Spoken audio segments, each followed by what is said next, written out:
आशा करता हूँ आप सब बहुत अच्छे होंगे। मेरा नाम है अश्वनी और मैं आपके लिए लाया हूँ पॉलिटी के वन लाइनर क्वेश्चन। ये वो क्वेश्चन है जो पिछले कई एग्जामों में पूछे जा चुके हैं और आने वाले एग्जामों में पूछे जा सकते हैं, फिर चाहे वो स्टेट पीसीएस हो, SSC, railway, NTPC, UPSI, UP police या ग्रुप डी या कोई भी एग्जाम हो। चलिए हम स्टार्ट करते हैं फर्स्ट क्वेश्चन।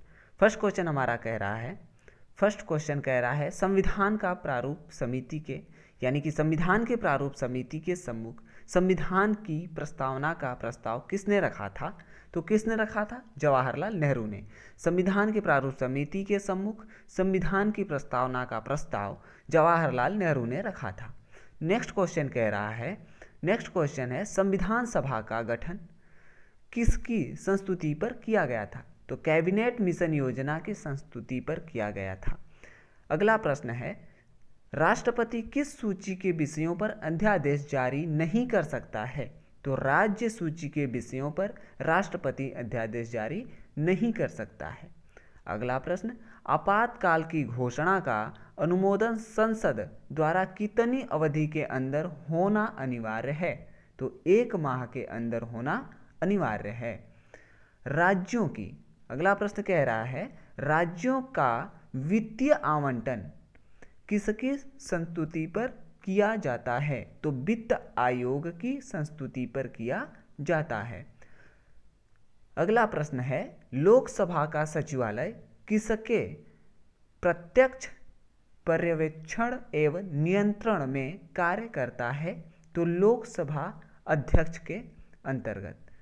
अगला प्रश्न है, भारतीय संविधान का सबसे बड़ा एकांकी स्रोत कौन या क्या है?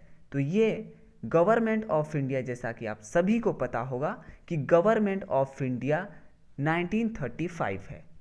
अगला प्रश्न, संविधान के मूल ढांचे यानी कि बेसिक स्ट्रक्चर को संशोधित नहीं किया जा सकता है। सर्वोच्च न्यायालय ने यह व्यवस्था किस वाद में दी थी? तो केशवानंद भारतीवाद में यह व्यवस्था दी थी। किसने? सर्वोच्च न्यायालय ने। चलिए अगला प्रश्न है, भारत में राजनीतिक दलों को कौन मान्यता देता है? तो निर्वाचन आयोग भारत में राजनीतिक दलों को मान्यता देता है। अगला प्रश्न, संविधान द्वारा प्रदान किए गए मौलिक अधिकारों में संशोधन करने का अधिकार किसको है? तो संसद को संशोधन करने का अधिकार है। तो किस अनुच्छेद या किस आर्टिकल के तहत कोई भी संविधान सभा में संशोधन किया जा सकता है या संविधान में संशोधन किया जा सकता है? तो ये भी आप याद कर लीजिए, 368 के तहत संविधान में संशोधन किया जा सकता है।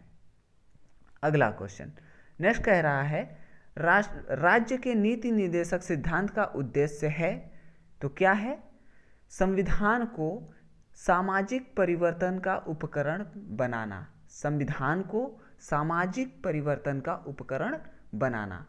अगला प्रश्न है, राष्ट्रपति पद के लिए प्रत्याशी का प्रस्ताव निर्वाचक मंडल के कितने सदस्यों द्वारा किया जाना आवश्यक है? तो ये कितने सदस्यों द्वारा अनिवार्य होता है? तो 50 सदस्यों द्वारा यानी 50 सदस्यों द्वारा। अगला प्रश्न, लोकसभा को उसकी निर्धारित 5 वर्ष की अवधि से पूर्व भंग करने का अधिकार किसको है? तो ये किसको है? तो राष्ट्रपति को। ये राष्ट्रपति को है, पर प्रधानमंत्री के सिफारिश पर वो भंग कर सकता है।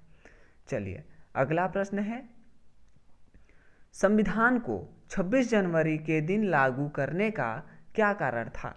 तो संविधान को 26 जनवरी को के दिन ही लागू करने का क्या कारण था? तो ये कांग्रेस ने इस अधिवेशन को 1930 में स्वतंत्रता दिवस के रूप में मनाया था। और आपको पता होगा कि 26 जनवरी 1950 को डॉक्टर राजेंद्र प्रसाद जी ने भारत के सर्वोच्च पद यानी कि राष्ट्रपति पद की शपथ ली थी। चलिए अगला प्रश्न चलते हैं हम।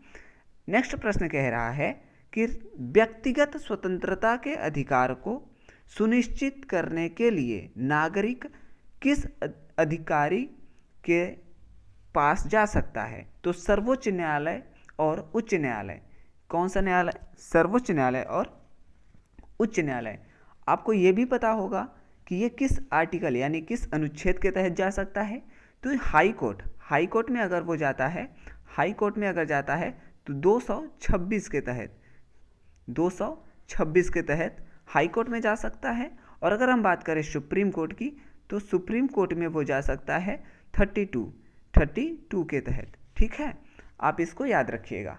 ये आर्टिकल 32 के तहत कोई भी व्यक्ति अपनी स्वतंत्रता, यदि उसके स्वतंत्रता का हनन होता है तो वो 32 के तहत सुप्रीम कोर्ट में जा सकता है और आर्टिकल अनुच्छेद 226 के तहत हाई कोर्ट में जा सकता है।